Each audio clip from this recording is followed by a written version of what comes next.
দর্শক শুভেচ্ছা, আমন্ত্রণ বেক্সন মার্ট দেশ 24-এ। শুনছিলেন শিরোনাম, সঙ্গে আছি তানভীর আহমেদ।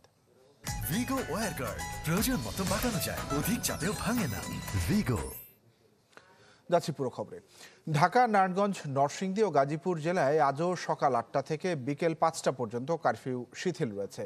শনিবার সাপ্তাহিক ছুটির দিন হওয়ায় এমনিতেই জনজীবন ঢিলেঢালা। তবে কারওয়ান বাজার, রামপুরা, মোহাম্মদপুর সহ রাজধানীর বিভিন্ন বাজারে মানুষের সমাগম আছে। ঢাকার ভেতরে চলাচলকারী বাসে যাত্রীর সংখ্যা কম, চলছে ব্যক্তিগত গাড়ি, অটোরিকশা সহ অন্যান্য যানবাহন। গাবতলী, সায়েদাবাদ ও মহাখালী বাস টার্মিনাল থেকে দূরপাল্লার কিছু বাস ঢাকা ছেড়ে যাচ্ছে। বিকেল 5টার পর থেকে আবারও চলবে কারফিউ। ওই সময় তো বের হইতে পারি না, এই কারণে আমাদের ইনকাম নাই, ইনকাম না ছাড়া আমাদের খুব কষ্ট হয়েছে। দেশ যাতে শান্তভাবে চলে, আমরা যাতে পরিমাণ ঠিকমতো চালাইবার পারি। চাই তো শান্তি চাই, দেশে পরিবেশ ভালো থাকলে বেহেরি ভালো লাগবে। পড়াশোনার খুব ক্ষতি হয়ে যাচ্ছে, এটা যেন তাড়াতাড়ি একটু নিরসন হয়। দর্শক, জেলা শহরগুলোর সার্বিক পরিস্থিতির খবরাখবর আপনাদেরকে জানিয়ে দেব। এই মুহূর্তে জানবো ঝিনাইদহের খবর। ঝিনাইদহের খবর জানাচ্ছেন সাদ্দাম হোসেন। কোটা সংস্কার আন্দোলনে দেশের অস্থিতিশীল পরিবেশ স্বাভাবিক করতে সরকারের পক্ষ থেকে সারা দেশে কারফিউ জারি করা হয়।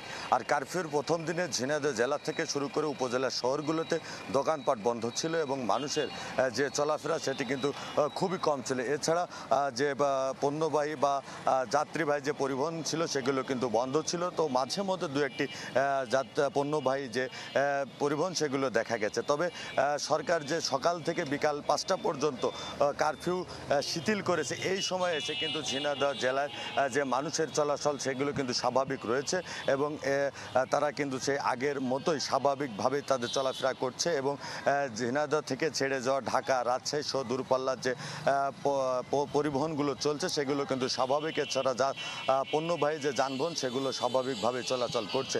আর জেলার এই স্বাভাবিক পরিস্থিতি নিয়ন্ত্রণে জেলা প্রশাসন ও পুলিশ বিভাগের পক্ষ থেকে কঠোর নজরদারিতে রাখা হয়েছে। বিশেষ করে জেলা শহরের বিভিন্ন গুরুত্বপূর্ণ মোড়ে মোড়ে পুলিশ মোতায়েন করা হয়েছে এবং পুলিশের যে টহল সেটি কিন্তু প্রতিদিনই বিভিন্ন জায়গায় দেওয়া হচ্ছে।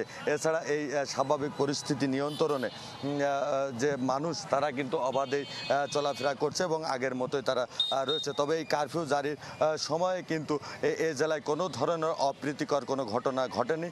তবে এখন পর্যন্ত এই জেলার যে পরিস্থিতি সেটা অন্যান্য সময়ের মতোই স্বাভাবিক দেখা যাচ্ছে। তো এখন পর্যন্ত এই ছিল ঝিনাইদহের সর্বশেষ পরিস্থিতি। দর্শক, ঝিনাইদহের খবর জানছিলাম। মানিকগঞ্জের খবর জানবো। মানিকগঞ্জের খবর জানাচ্ছেন ইউসুফ আলী। কারফিউ শিথিলের পর থেকে মানিকগঞ্জের জনজীবন স্বাভাবিক হতে শুরু করেছে। মানিকগঞ্জ থেকে ঢাকাগামী যেসব পরিবহন রয়েছে সবই কিন্তু চলাচল করছে। এছাড়া ঢাকার মহাসড়ক হয়ে দূরপাল্লার যেসব বাস রয়েছে সবই কিন্তু আমরা দেখছি যে এই মহাসড়ক দিয়ে রাজধানী ঢাকার সব বিভিন্ন স্থানে কিন্তু চলে যাচ্ছে। কারফিউ শিথিল হওয়ার পর থেকে কিন্তু আস্তে আস্তে এই মানিকগঞ্জের জনজীবন স্বাভাবিক হতে শুরু করেছে। এছাড়া যে সরকারি নির্ধারিত সময় বেঁধে দেওয়া হয়েছে সরকারি অফিস আদালত, সেগুলো কিন্তু গত বুধবার থেকে খুলেছে এবং নির্ধারিত সময়ে কিন্তু তারা সেই অফিস আদালত খোলা রয়েছে। এছাড়া মানিকগঞ্জের যে বাজার রয়েছে, তরকারি বাজার সহ মানিকগঞ্জ বাস স্ট্যান্ড সহ অন্যান্য বাজার রয়েছে সেগুলো কিন্তু স্বাভাবিক রয়েছে। ক্রেতা বিক্রেতার আগমন কিন্তু রয়েছে সেই বাজারে, অর্থাৎ তারা সেখানে কিন্তু তাদের নিত্য প্রয়োজনীয় যে জিনিসপত্র সেগুলো কিন্তু তারা ক্রয় করছে। আমি যে বাস স্ট্যান্ড এলাকায় দেখাই যে বাস স্ট্যান্ড এলাকায় যে হোটেল রেস্টুরেন্ট রয়েছে সেগুলো কিন্তু স্বাভাবিক রয়েছে। আর আমি এ বিষয়ে মানিকগঞ্জের জেলা প্রশাসক রেহেন আক্তার তার সাথে কথা বলছি। তিনি আমাকে যেমনটি বলছেন যে আজকে ভোর 6টা থেকে রাত 10টা পর্যন্ত কিন্তু এই মানিকগঞ্জে কারফিউ শিথিল করা হয়েছে এবং আগামীকাল কারফিউ থাকবে কিনা সে বিষয়ে কিন্তু আজকে রাতে সিদ্ধান্ত হবে। অর্থাৎ এই কারফিউ শিথিল হওয়ার পর থেকে কিন্তু মানিকগঞ্জের যে মানুষের দৈনন্দিন কার্যক্রম সেটি কিন্তু স্বাভাবিক হতে শুরু করেছে। দর্শক, এবারে আপনাদেরকে নোয়াখালীর খবর জানিয়ে দিতে চাই। নোয়াখালীর খবর জানাবেন সুমন ভৌমিক। দেশব্যাপী শিক্ষার্থীদের কোটা বিরোধী আন্দোলনের পরবর্তী সময়ে যে সহিংসতা ঘটেছে এবং প্রাণহানির ঘটনা ঘটেছে, বলা চলে নোয়াখালীতে আর ছিটে ফোটাও কিন্তু লাগেনি। নোয়াখালীতে শিক্ষার্থীরা শান্তিপূর্ণভাবে নানা সময় আন্দোলন করেছে। নোয়াখালী বিজ্ঞান ও প্রযুক্তি বিশ্ববিদ্যালয়, নোয়াখালী জেলা শহর, মাইজদি, চৌমানি, চৌরাস্তা সহ বিভিন্ন স্থানে কিন্তু তারা আন্দোলন করেছে, তারা রাস্তা সড়ক অবরোধ করেছে। কিন্তু সেখানে আমরা দেখেছি যে আইনশৃঙ্খলা বাহিনীর লোকজন তাদেরকে কোনো প্রকার ধাওয়া বা কোনো প্রকার বাধা সৃষ্টি না করার কারণে কিন্তু শান্তিপূর্ণভাবে এরকম আন্দোলনগুলো চলেছিল। তবে যখন ঢাকায় পরিস্থিতি খুবই ভয়াবহ তখন কিন্তু নোয়াখালী থেকে মানুষের দুর্ভোগ বেড়েছিল। সেটি হচ্ছে নোয়াখালী থেকে ঢাকা, চট্টগ্রাম সহ দেশের বিভিন্ন স্থানে যে দূরপাল্লার গাড়িগুলো সেগুলো না চলার কারণে কিন্তু সাধারণ মানুষ ভোগান্তিতে পড়েছিল। আর যারা ব্যবসায়ী রয়েছে তারাও কিন্তু অনেকটা ব্যবসা বাণিজ্যকে গুটিয়ে রেখেছিল, অনেকে বন্ধ রেখেছিল দিনের বেলা, রাতের বেলা। শুধুমাত্র কিছু খাওয়ার দোকান ছাড়া ম্যাক্সিমাম দোকানপাটে কিন্তু বন্ধ ছিল। কারফিউতে যখন শিথিলতা আসে ঠিক তখনই কিন্তু সাধারণ মানুষের মধ্যে অনেকটা স্বাভাবিক পরিস্থিতি দেখা দিয়েছে। এখানকার দূরপাল্লা যেসব গাড়ি রয়েছে সেগুলো চলাচল শুরু করেছে, সাধারণ মানুষ বিভিন্ন স্থানে যাতায়াত শুরু করেছে। নোয়াখালীতে যতগুলো ব্যবসা প্রতিষ্ঠান রয়েছে সবগুলোই কিন্তু খুলে দেওয়া হয়েছে। এ ছিল নোয়াখালী থেকে সর্বশেষ পরিস্থিতি। দর্শক, জেলা শহরগুলোর সার্বিক পরিস্থিতির খবর জেনে নিচ্ছিলাম, পরে সংবাদে যাব। স্বরাষ্ট্রমন্ত্রী আসাদুজ্জামান খান কামাল বলেছেন, কোটা সংস্কার আন্দোলনের সমন্বয়কারী 3 জনকে নিরাপদ হেফাজতে রাখা হয়েছে। দুপুরে নারায়ণগঞ্জে সহিংসতার শিকার সরকারি বেসরকারি প্রতিষ্ঠান পরিদর্শনে গিয়ে এ কথা বলেন তিনি। এ সময় তিনি আরও বলেন, সামাজিক যোগাযোগ মাধ্যমে গুজব ছড়িয়ে মানুষকে বিভ্রান্ত করছে একটি মহল। এছাড়াও শিক্ষার্থীরা যে 8 দফা দাবি দিয়েছে, প্রধানমন্ত্রী বলেছেন যৌক্তিক দাবিগুলো পর্যায়ক্রমে মেনে নেওয়া হবে। এ সময় স্থানীয় সংসদ সদস্য, ঢাকা রেঞ্জের ডিআইজি, জেলা প্রশাসক সহ অনেকেই উপস্থিত ছিলেন।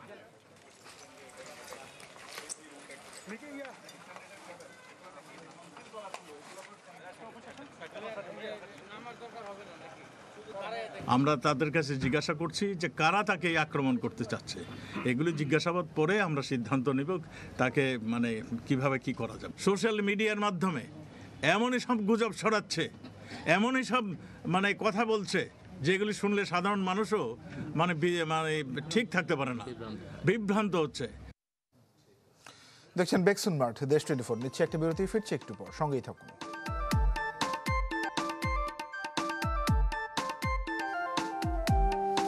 আবারও স্বাগত, দেখছেন বেক্সন মার্ট, দেশ 24। মুক্তিযুদ্ধ বিষয়ক মন্ত্রী বলেছেন, গর্তের মধ্যে লুকিয়ে থাকা জঙ্গিদের খুঁজে বের করে বিচার করা হবে। মাদারীপুরের সহিংসতার শিকার বিভিন্ন স্থাপনা পরিদর্শন শেষে এমন মন্তব্য করেন তিনি। গর্তের মধ্যে লুকিয়ে থাকা জঙ্গিদের এবং বিদেশি মদতদাতা, বিদেশি প্রভুদের মদতে যেগুলো হয়, অবশ্যই তদন্তের মাধ্যমে তাদেরকে খুঁজে বের করা হবে এবং তাদের দৃষ্টান্তমূলক শাস্তি ইনশাল্লাহ নিশ্চিত করবে। চলতি মৌসুমে একের পর এক ধাক্কায় বিপর্যস্ত সিলেটের পর্যটন খাত। 3 দফায় বন্যার ধাক্কা কাটিয়ে উঠতে না উঠতেই কারফিউয়ের মুখ থুবড়ে পড়েছে এই খাতটি। ক্ষতির পরিমাণ দাঁড়িয়েছে 500 কোটি টাকা। প্রকৃতির অপরূপ সৌন্দর্যে সাজানো সিলেট, যা মন কাড়ে ভ্রমণ পিপাসুদের। বর্ষা মৌসুমে এই জনপদের পর্যটন স্পটগুলোতে থাকে প্রকৃতিপ্রেমীদের আনাগোনা। তবে এবার ভরা মৌসুমেও দেখা নেই কাঙ্ক্ষিত পর্যটকের। গেল মে মাসের শেষের দিকে বন্যায় প্রায় পর্যটক শূন্য ছিল সিলেট। দুর্যোগ কাটিয়ে ব্যবসায়ীরা সুদিনের স্বপ্ন বুনলেও ফিকে হয়েছে চলমান পরিস্থিতিতে।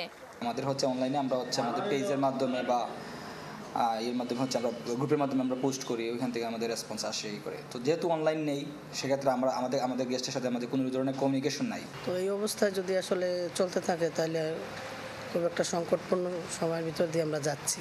বর্ষাকালে সিলেটের পর্যটনের মূল মৌসুম, সেই মৌসুমটা যদি আমরা ধরতে না পারি তাহলে আসলে আমাদের এই ক্ষতিটা পুষিয়ে নেওয়া অনেক কষ্টকর হয়ে যাবে।